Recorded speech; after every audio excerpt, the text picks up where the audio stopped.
maksiat itu ya, manusia itu adalah tempatnya lupa dan salah. Kita ini adalah makhluk yang lemah jika kita jauh daripada Allah. Dan kita adalah makhluk yang kuat ketika kita sama Allah. Maka Allah Subhanahu wa taala berfirman di dalam surat yang sudah kita hafal sejak bayi. Surat An-Nas. Qul a'udzu birabbin nas, malikin nas, ilahin nas, min syarril waswas.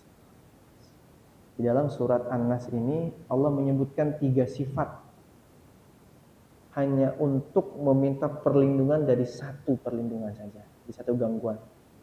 Qul a'udzu birabbin nas, rabbin nas, malikin nas, ilahin nas, min syarril waswasil khannas. 3 senjata kita siapkan untuk satu musuh. Min syarril waswasil khannas. Sedangkan di dalam surat Al-Falaq terbalik. Kita hanya menyebutkan Rabbul Falaq, qul a'udzu birabbil falaq, min syarri ma khalaq, wa min syarri ghasiqin idza waqab, wa min syarri hasidin idza hasad. Dan ini dari satu sifat Allah, dari satu senjata yang kita minta untuk melawan 3. Nah, ini ada 3 senjata kita siapkan untuk melawan satu. Min syarril waswasil khannas, dari keburukan waswas. Ya, khannas itu adalah artinya tersembunyi. Kata para ulama, maksud tersembunyi itu adalah ketika kita berzikir, maka dia bersembunyi setan. Dan ketika kita sedang lengah, kita sedang kosong, maka setan datang. Itu maksud dari khannas. Jadi ketika kita sedang berzikir, setan jauh. Artinya ketika kita sedang bersama Allah, kita akan jauh daripada setan, dari gangguan setan.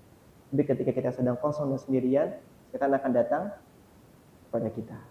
Dan setan itu mengalir di darah kita semua.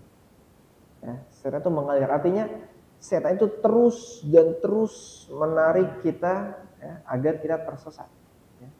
Agar kita tersesat dan kita jauh daripada Allah Subhanahu wa taala. Ada sebuah kisah yang sangat masyhur, ya. Kisah ini ada dalam tafsir At-Tabari. Ketika Imam At-Tabari menafsirkan surat Al-Hasyr ayat ke-16. Allah berfirman, kama kali syaitani idh qala lil insani kfur falamma kafara qala inni bari'um minka inni akhafullaha rabbal alamin. Mohon dicek itu, benar enggak ayatnya? Ayat 16. Kama syaitani idh qala lil insani kfur falamma kafara qala inni bari'um minka inni akhafullaha rabbal alamin. Maka seperti syaitan, kama kali syaitan idh qala lil insan, ketika syaitan berkata kepada seorang manusia, ukfur. Apa ukfur maknanya? Kafirlah, murtadlah. Insan ikfur. Falamma kafara, kemudian ketika seorang ini kafir kepada Allah atau kufur atau dia murtad, setelah dia murtad keluar daripada agama Islam, qala inni bari'um minka inni akhafullaha rabbal alamin. Kata setan, inni bari'um minka, aku enggak ada urusan lagi sama kamu. Inni akhafullaha rabbal alamin, sesungguhnya aku takut dengan Allah rabbal alamin. Jadi setan itu ketika menjerumuskan seorang hamba untuk jauh daripada Allah, dan ketika seorang hamba itu tergelincir dan jauh daripada Allah, setan lepas tangan. Oh, itu bukan karena saya. Ya, ana bari'um minka. Ya, aku terbebas, terlepas daripada kamu. Ya, artinya kamu celaka ya karena ulah kamu sendiri. Ana bari'um minka inni akhafullah, kata setan. Inni akhafullaha rabbal alamin. Sesungguhnya aku takut kepada Allah rabbal alamin. Ya, kebayang enggak? Bayang ya? Inilah the real PHP. Ya kan? Ini the real PHP, pemberi harapan palsu, ini syaitan. Kemudian ayat ini dijelaskan oleh Imam At-Tabari. Di antara ketika beliau menjelaskan ayat ini ada sebuah kisah. Ya, ada sebuah kisah yang diceritakan oleh Ibnu Abbas, bahwa yang dimaksudkan dengan ayat ini adalah kisah seorang rahib, ya, seorang ahli ibadah dari Bani Israel. Ya, bahkan dikatakan dia itu adalah orang yang beribadah selama 60 atau 70 tahun dan tidak pernah bermaksiat kepada Allah walaupun sekejap mata.